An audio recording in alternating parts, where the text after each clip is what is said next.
के पास में दिखाई दिया गया है, जो कि हमारी पेट्रोलिंग पार्टी है पुलिस स्टेशन खोड़ की।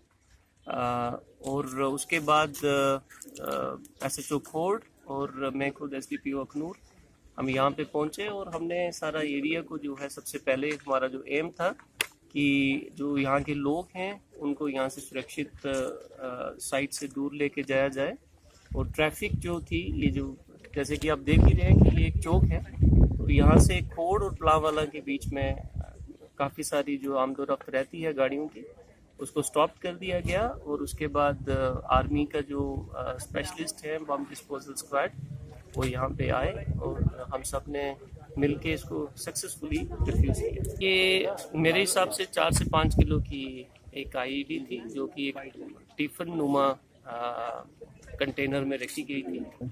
मैं लोगों से यही निवेदन करना चाहता हूं कि डरने की कोई बात नहीं है, और इस तरीके की अगर कहीं पे भी कोई भी सस्पिशियस चीज़ दिखाई देती है, I request all citizens immediately आप जो है वो पुलिस को इन्फॉर्म करें।